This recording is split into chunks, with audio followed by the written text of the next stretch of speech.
सबाना तुम ये हाथ में का लेके आई हो? अरे कुछ नहीं आपा, ये पलाई हमारे घर पर बहुत दिन से रखनी हुई थी, हमने सोचा चले नूरी बिटिया से कुछ अपने घर का सजावट का सामान ही बनवा ले। कहा जी तुम हूँ ऐसे का बनेगा? अरे एक बार नूरी बिटिया को बुलाइए तो वो तो खराब से खराब चीज का कुछ ना कुछ अच्छा बना देती है। नहीं बात तो तुम सही कहा थी, लेकिन ये सब सामान से थोड़ी ना डीवाई करा थी। वो सब सामान होके दूसर रहा थे जी, हटाओगा फेंको कबाड़ में। तुम आओ का लेके आएगी। अल्लाह पा बारिश हो रही क्या?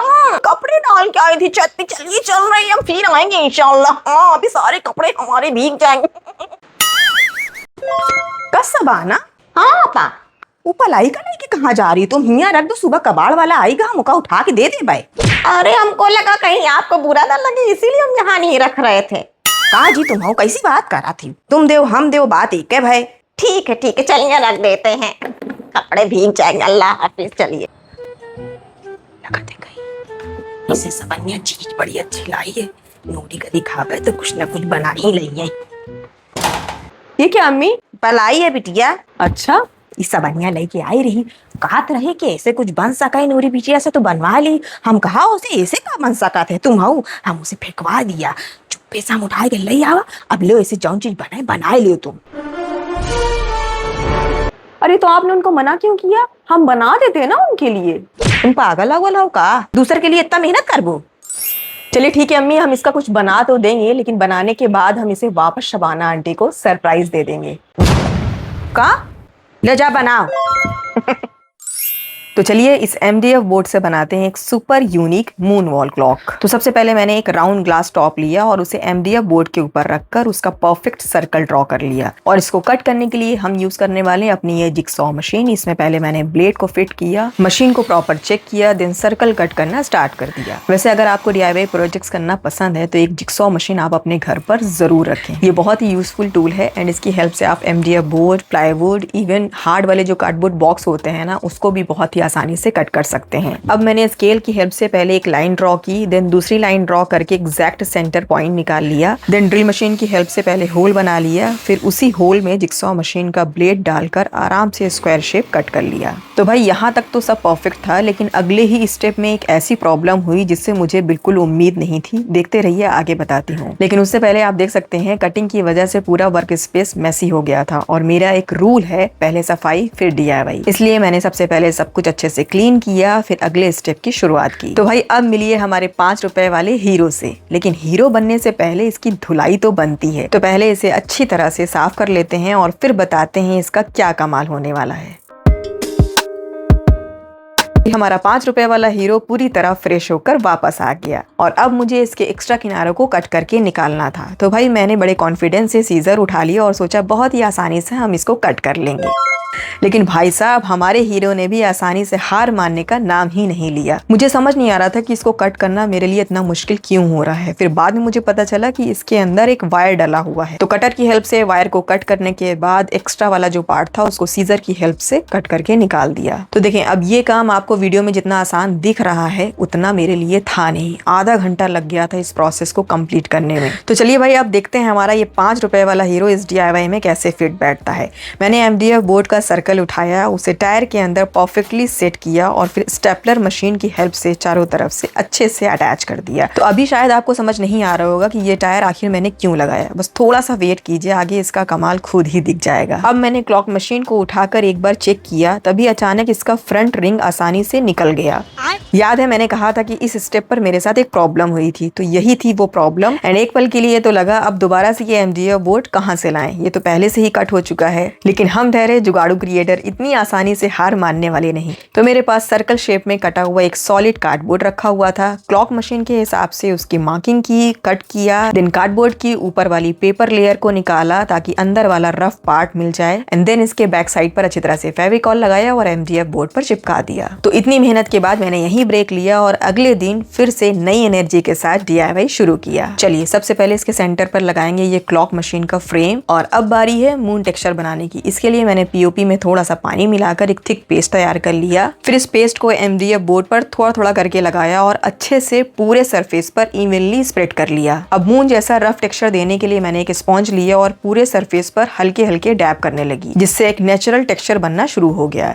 देन पेंसिल ब्रश की हेल्प से मैंने मून के क्रेटर्स की रफ मार्किंग कर ली। अब इन्हीं मार्किंग्स के अंदर थोड़ा थोड़ा पीओपी भरना शुरू किया। मैं ऐसे बिल्कुल परफेक्ट शेप में नहीं लगा रही थी, बल्कि थोड़ा अनइवन रखा ताकि क्रेटर्स और भी नेचुरल लगे। तो देखिए, अगर आप भी मून DIY बनाने को सोच रहे हैं तो मेरी एक छोटी सी सजेशन है। मैक्सिमम लोग मैंने देखा है कि इसको बनाने के लिए वॉल पुट्टी का यूज करते हैं, लेकिन मेरे एक्सपीरियंस में पीओपी बेस्ट है। वो क्यों, चलिए बताते हैं। देखिए, पीओपी का फुल फॉर्म होता है प्लास्टर ऑफ पेरिस। ये जल्दी से सेट हो जाता है, इसलिए काम भी फास्ट होता है और टेक्सचर बनाना भी काफी इजी रहता है। एंड उसी जगह अगर आप वॉल पुट्टी का यूज करते हैं तो ये बहुत ही ज्यादा स्टिकी होता है, ड्राई होने में टाइम लगता है, और कोई भी अगर आप टेक्सचर बनाएंगे ना, उसमें आपका टाइम और एफर्ट्स बहुत ही ज्यादा यूज होगा। तो मैं पर्सनली पीओपी को रिकमेंड करूंगी, इससे काम भी जल्दी हो जाता है और रिजल्ट भी बहुत ही अच्छा आता है। तो बड़े क्रिएटर्स तैयार हो चुके थे, लेकिन मून का लुक अभी पूरा नहीं हुआ था, इसलिए मैंने 2 अलग अलग साइज के कैप लिए। उसकी हेल्प से सर्कल इंप्रेशंस बना लिए। देन ब्रश के बैक साइड वाले पोर्शन की हेल्प से छोटे छोटे क्रिएटर्स बनाकर पूरे सरफेस पर रैंडमली ऐड किया। अब देखिए, ज्यादातर लोग आउटलाइन बनाने के लिए कोन का यूज करते हैं, लेकिन मैंने पीओपी में थोड़ा सा पानी ज्यादा मिलाकर एक स्मूथ पेस्ट तैयार किया और उसी से अपने हाथों की हेल्प से आउटलाइन बनाई। फिर मैंने एक पतली प्लास्टिक की स्टिक ली, पीओपी को हल्के हल्के स्प्रेड किया ताकि सारे क्रिएटर्स नेचुरली सरफेस के साथ ब्लेंड हो जाएं और बिल्कुल रियल मून जैसा टेक्सचर मिले। अब सरफेस में और डेप्थ ऐड करने के लिए मैंने कपड़े धोने वाला हार्ड ब्रश यूज किया। तो देखिए, इसकी हेल्प से ना छोटे छोटे पोर्स बन गए और सरफेस में एक नेचुरली फिनिश आने लगी। एंड लास्टली मैंने उठाया अपनी ये पैलेट नाइफ। इसकी हेल्प से क्रेटर्स के किनारों को हल्का हल्का ब्रेक किया। एंड ट्रस्ट मी, इस छोटी सी डिटेलिंग से ना पूरा टेक्सचर और ज्यादा रॉ, ऑर्गेनिक और नेचुरल लुक आ गया। मैंने इसको पूरे 12 घंटे रखे ड्राई होने के लिए। पहले तो अंदर रूम में ही रखा, लेकिन थोड़ा थोड़ा नमी थी। फिर मैंने इसको उठाया, अपनी बालकनी में थोड़ी सी धूप आ रही थी, वहां पर कुछ घंटे के लिए रखा। फिर ये अच्छी तरह से ड्राई हो गया। चलिए, अब इस पर हम पेंट करते हैं, जो सबसे इंपॉर्टेंट पार्ट है।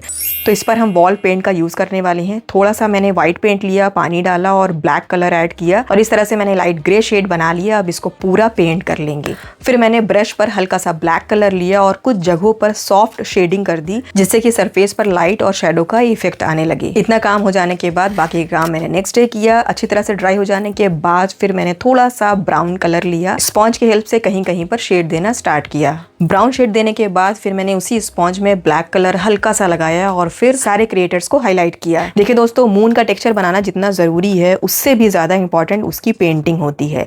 मैंने सिर्फ एक कलर का यूज नहीं किया, धीरे धीरे ग्रे, ब्लैक, ब्राउन और व्हाइट की अलग अलग लेयर ऐड की, क्योंकि सिर्फ प्लेन व्हाइट पेंट करने से मून की डेप्थ और डिटेलिंग उतनी उभर कर नहीं आती है। तो पेंटिंग पूरी हो जाने के बाद मैंने पॉलीथीन से उसको कवर किया और फिर टायर को ब्लैक स्प्रे पेंट से पेंट कर लिया। पेंट अच्छी तरह से सूख जाने के बाद टायर को वापस अंदर ले आए, फिर मून से पॉलीथीन को हटाया और अब इसे असेंबल करने का टाइम था। तो पहले वॉल हैंगिंग के लिए एक होल बना लिया। होल करते टाइम थोड़ी सी डस्ट निकली थी, उसे गीले स्पॉन्ज की हेल्प से साफ कर लिया। अब बारी थी इस मून में जान डालने की। इसके लिए मैंने पाइप लाइट ली, उसे टायर के अकॉर्डिंग मेजर किया और जहां कट का मार्किंग दिया हुआ था वहां से उसे केयरफुली कट कर लिया। देन एक छोटी सी प्लानिंग और करनी थी, क्योंकि पाइप लाइट का स्विच बाहर निकालना था, इसलिए हैंगिंग होल के जस्ट नीचे टायर पर उसकी मार्किंग करके कट कर लिया। देन क्लॉक मशीन और एक्रेलिक प्लेट को अटैच करके लाइट लगाना स्टार्ट किया। जहां से कटिंग किया था पहले वहां से लाइट के स्विच को बाहर निकाल लिया। देन टायर के अंदर इस लाइट को अच्छी तरह से सेट कर लिया। लाइट को प्रॉपर फिक्स करने के लिए हम इस केबल टाई का यूज कर रहे हैं। अब इस टाई को लगाने के लिए नाइफ कटर की हेल्प से पाइप लाइट के ऊपर और नीचे साइड कट्स लगाए। देन बड़ी सुई में केबल टाई डालकर उसे उन कट्स के बीच से बाहर निकाला। देन टाई को अच्छी तरह से खींचकर लॉक करके कट कर लिया और इसी प्रोसेस को टायर के चारों तरफ रिपीट किया। सच बताऊं, ये स्टेप मेरे लिए सबसे चैलेंजिंग था। आसान तो बिल्कुल नहीं था, लेकिन लास्टली पूरी लाइटिंग अपनी जगह पर परफेक्टली फिक्स हो गई। चलिए, फिर मैंने वॉल क्लॉक के सारे नंबर्स एक एक करके लगाए। इसके back side double sided tape लगा हुआ था, इसलिए ये बहुत ही ईजिली चिपक जा रहा है, नहीं तो मुझे इसको चिपकाने के लिए किसी एडहेसिव का यूज करना पड़ता। वैसे ये स्टिकर वॉल क्लॉक है जिसका मैंने इसमें यूज किया है। अगर आप भी लेना चाहते हैं या जो भी प्रोडक्ट्स की क्वेरी है, उन सभी का लिंक मैंने अपने डिस्क्रिप्शन बॉक्स में मेंशन कर दिया है, वहां से जा करके आप डायरेक्ट बाई कर सकते हैं। तो चलिए, अब यहाँ से शुरू होता है असली मजा। DIY तो बनकर तैयार था, लेकिन अब इसका मालिक कौन बनेगा, ये फैसला तो आपको आगे ही पता चलेगा। एंड उसके बाद होगा इसका ग्रैंड रिवील, सो प्लीज जाइएगा नहीं। अम्मी, ये देखिए कैसा लग रहा है।